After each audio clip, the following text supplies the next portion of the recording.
सभी भाइयों को राम राम राधे राधे। राम राम जी। तो भाई आज की कहानी जो होने वाली है वो उन लोगों के लिए है जो ना जीवन में बहुत ही अच्छे कार्य करते हैं और फिर भी उन्हें दुख का कभी कभी सामना करना पड़ जाता है। तो उसी पे है कि देखो तुम अच्छे काम हमेशा करते रहो। देखो कभी कभी भगवान क्या करता है ना, जो अच्छे होते हैं और भक्त होते हैं उनके, तो उनसे ना वो कभी कभी परीक्षा लेता है। कठिन वक्त ऐसे देता है कि जो तुम परीक्षा पार कर सको। तो आपका जो कहते हैं ईमान, उसमें डगमगाना नहीं चाहिए जब परीक्षा ले रहा हो, क्योंकि वो ऐसी परीक्षा लेगा कि आप करो गलत पर आपको करना नहीं। तो उसी पे ये कहानी होने वाली है, ठीक है। तो अब बिना देरी करे हुए बाबा जी स्टार्ट करते हैं। सभी लोग को राम राम। और आशा करते हैं आप सभी सुखी होंगे, आपका परिवार कुशल मंगल रहे, भगवान से प्रार्थना करते हैं। तो एक राजा रहता है। राजा बड़ा, उसके एक बेटा होता है, औरत है, और बड़ा सुखी परिवार है। राजा सबको कभी अपने जनता को, अपने नगर की जनता को, या कोई आ जाए उसके यहाँ शादी ब्याह को लेके कि हमको शादी करना, लड़की तो उसकी मदद करना, सारा पूरी तैयारी करना। और दानवीर बिल्कुल माने जाते थे।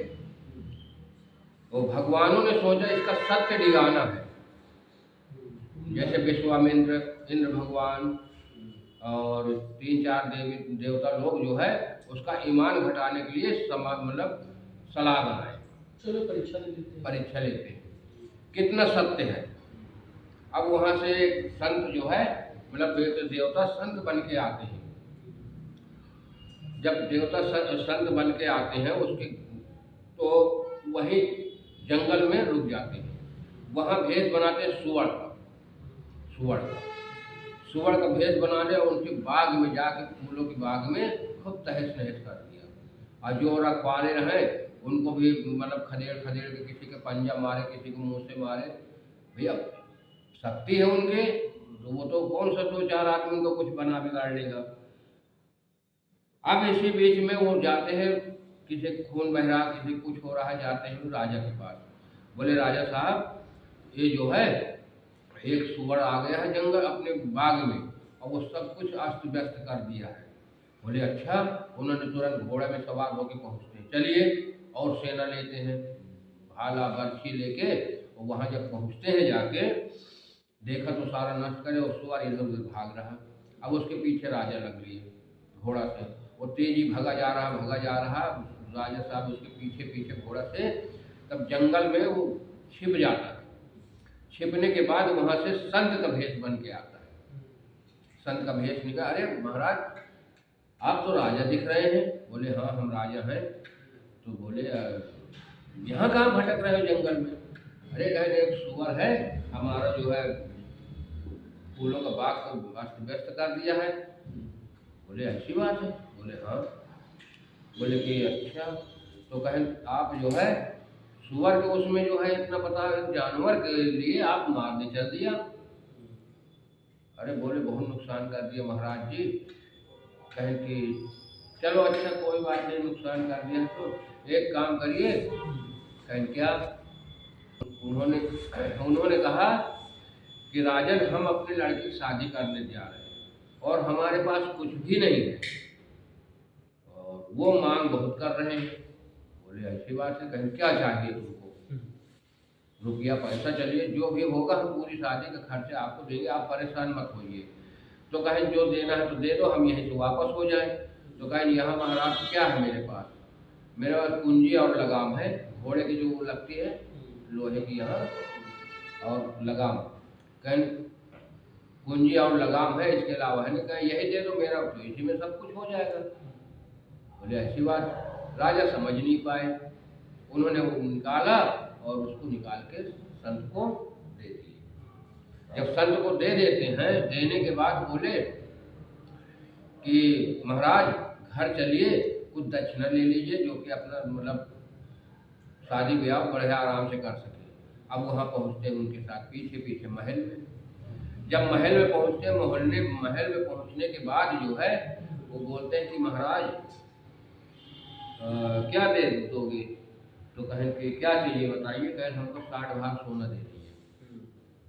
समझ लो ना, 60 भाग मतलब अपने बराबर से 60 भाग। 60 बार तौल के।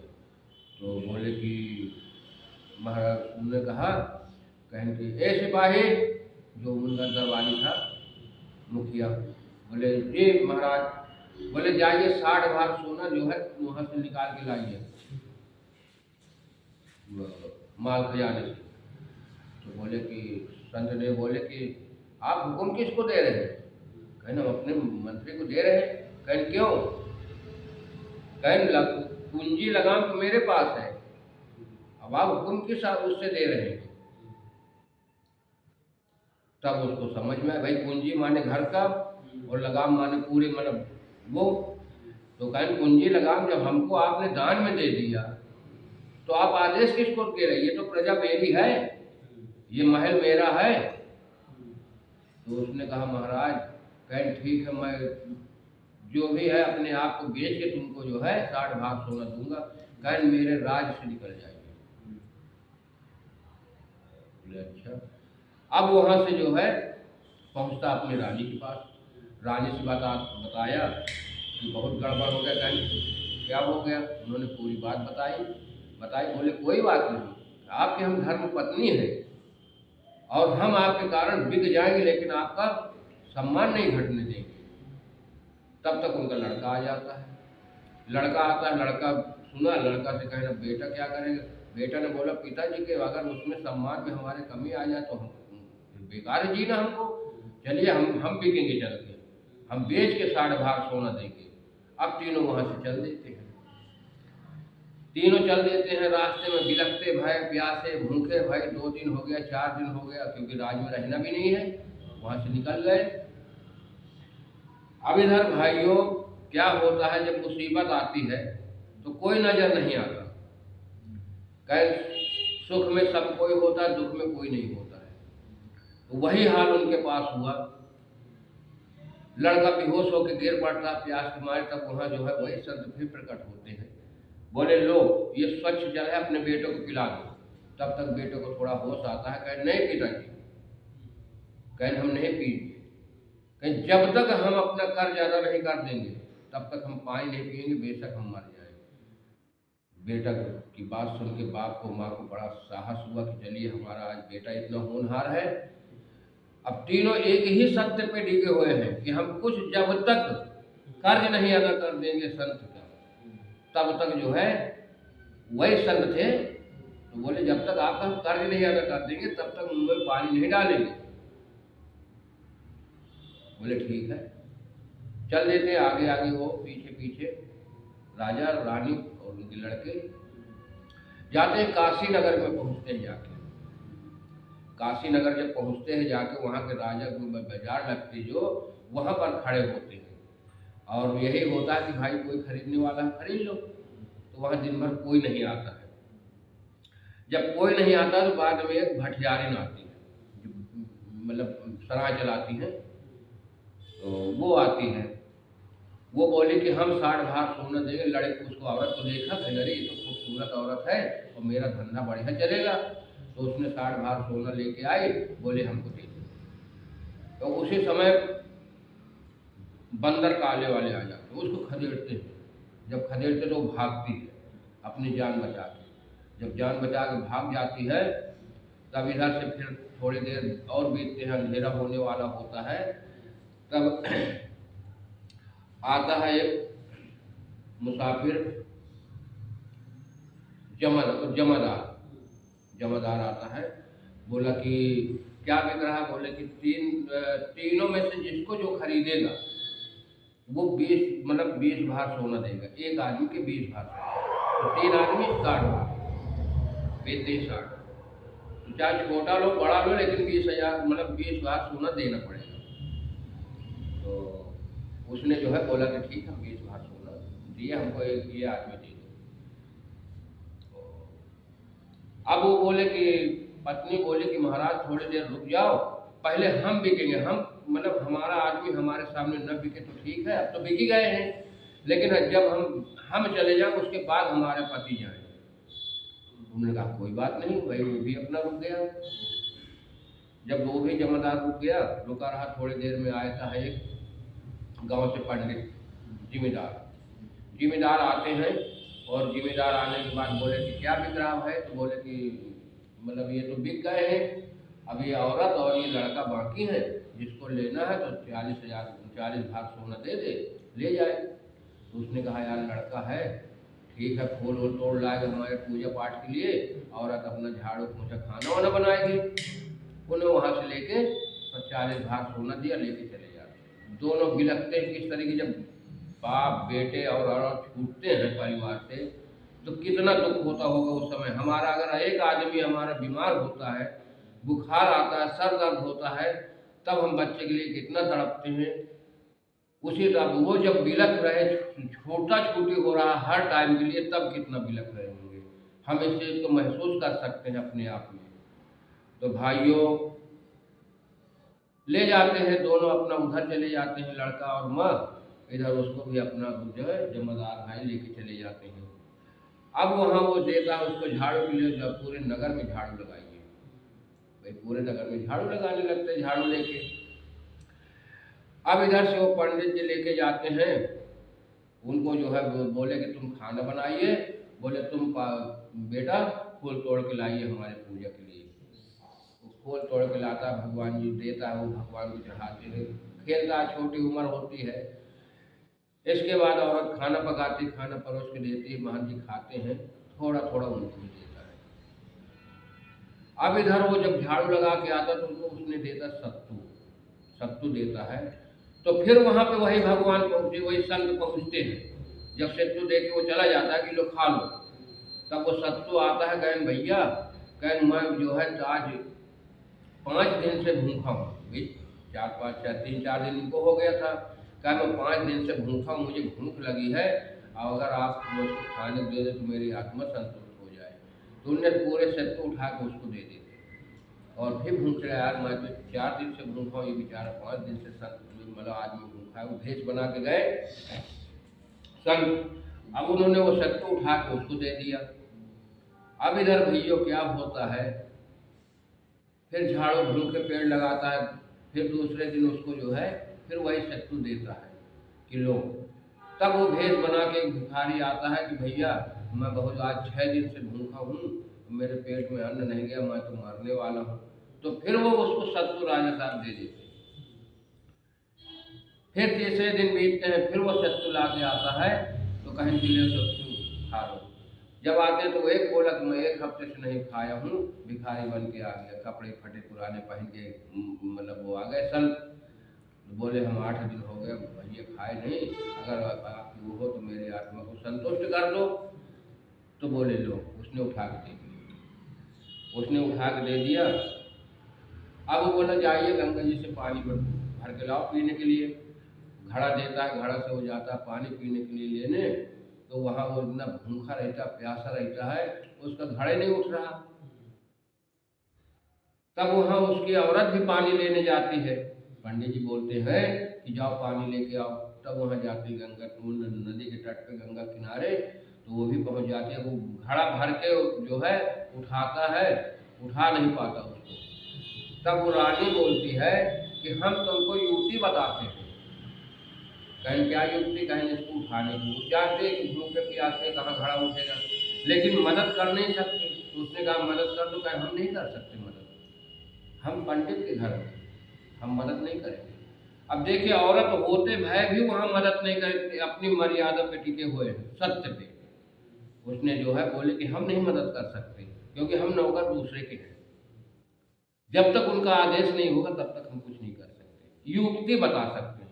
बोले क्या युक्ति है, कहना आप घड़ा लेके अंदर चले जाइए, इसको पहले खाली कर लो, और अंदर जाइए, जब इतने बराबर घुस जाओगे तब भरना, और सर में आराम से उठ के लग जाएगा। तब वो पानी में अंदर जाता है, इतने गहरे में गले तक, और जब गले तक पहुंच जाता है, भरता घड़ा उठा के चल देता है। जैसे उठा के चलता है, बाहर निकलता है, चबेड़ लग जाती है पत्थर की, घड़ा वहीं फूट जाता है। अब वहां से आता है, फटे पैर, नंगे पैर, न कांटा खूंटी सब मतलब लगते हैं, चप्पल जूता है नहीं। आता है तब वो जिम्मेदार भैया बोलते हैं कि घड़ा क्या हो गया। बोले वो तो चोट, चबेड़ लग गई, गिर गया। बोले कोई काम के नहीं, तुम इतने दिन से खाते हो, सब कुछ करते हो, तुम्हारे पास सत्य नहीं है कि हाँ तुम जो है घड़ा उठा सको। आप जाइए घाट के किनारे जो है मरघट में, मरघट में वहीं खड़े रहना और जो भी लहास आए उससे कफन लेके आना। बोले ठीक है। देते हैं उसको अपना एक लठ और वो चल देते हैं शमशान घाट। अब शमशान घाट में भैया पहुंचता है, अपना जितने लहासे आते हैं सबको जलवाता, उनसे कर लेता है। कर लेने के बाद आता है, आने के बाद जो है उनको सौंप देता है कि ये मिला है, आज 2 लहास आए, 3 लहास आए, 1 आई, जितना भी आता है उनका कफन कर लेके आके उनको उपस्थित करता है। बोला ठीक है।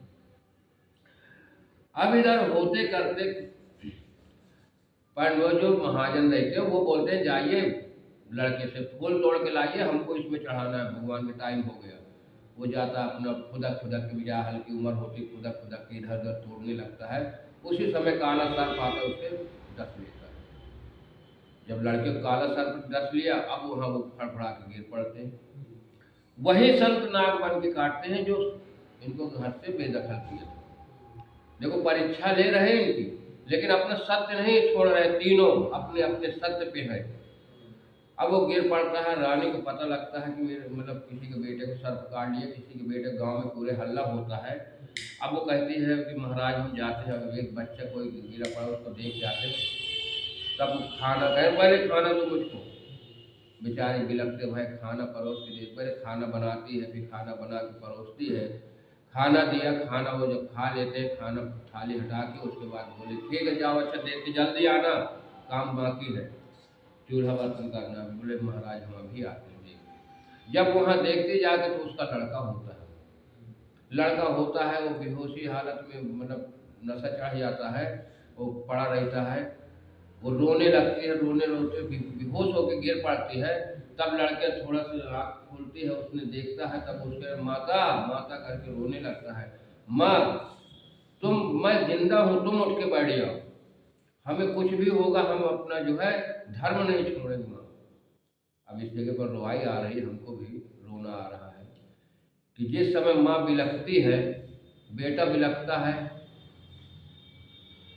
आंसू के धारा बहते हैं उनके। खैर उसी समय उसका लड़का खत्म हो जाता है। जब लड़का खत्म होता वहाँ से आता है, आती है माँ और सेठ से बोलती है कि हमारा लड़का हमको कहे तो परवाह कर दी जाके उसके। वो भी दयावान थोड़ा होता है कि यार लड़का इसका है, चलो कोई बात नहीं। हाँ, तो बोले ठीक है जल्दी आना परवाह करके। भाई अब उन्होंने खरीदा है, वो उस हिसाब से नहीं पेश आ रहे ना, ममता से नहीं है, वो उन्होंने धन दे के उनको खरीदा है, तो ममता कोई नहीं, कोई मरे जिए उससे क्या मतलब है, धन दिया है। अब इधर वो जाती परवाह करने वहाँ शमशान घाट।